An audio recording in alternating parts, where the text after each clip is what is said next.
All right, so I'm just going to read you a quote from the Quran, and I just want to hear your initial gut reaction to the quote and how the quote makes you feel. If a wife does not cover her head, she shall cut off all her hair, and if there is anything they desire to learn, let them ask their husbands at home. Well, my gut reaction to that is anger. Well, that definitely seems very extreme.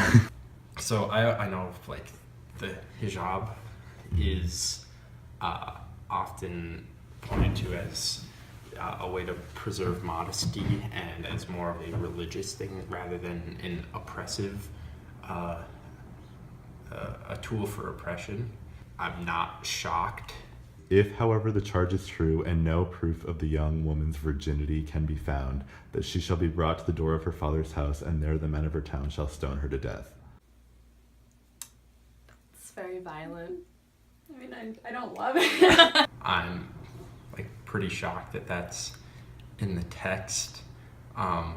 It's barbaric and outdated. My gut reaction to that is also anger, more sadness than anger. That doesn't mention the man who was involved in that at all. It's all about the woman's offense, but it clearly wasn't just her. I mean, honestly, I was kind of wondering if it was like from the Bible. It also sounds familiar from certain biblical passages. I'm not super familiar with the Bible, but I feel like a lot of the sentiments in there are very similar and just extreme in how they're written. I guess my gut reaction is I'd be curious like what like other religions have to say about it. Women should be kept silent in places of worship, for they are not permitted to speak, but should be in submission.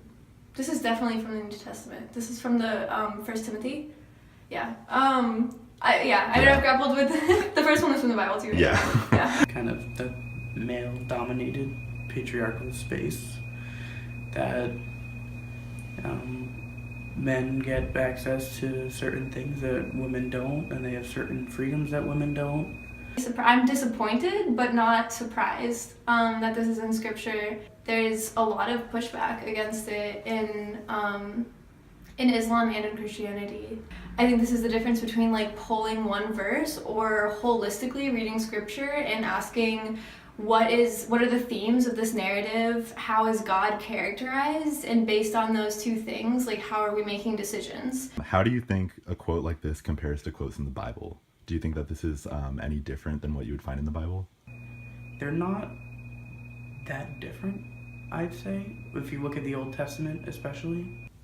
Very similar, especially the Old Testament. I know for sure that there are a lot of similar statements in the Old Testament. In the New Testament, there's a scene where a woman is found in adultery, and the village is about to stone her, and then Jesus says that the person who hasn't sinned can cast the first stone, so that would kind of turn against that, but it also was a common custom to stone people, stone adulteresses in that time.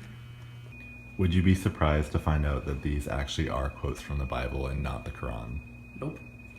I wouldn't. Actually, no, I'm not surprised by that. No, I guess I'm not shocked. Well, I kind of called it. Yeah.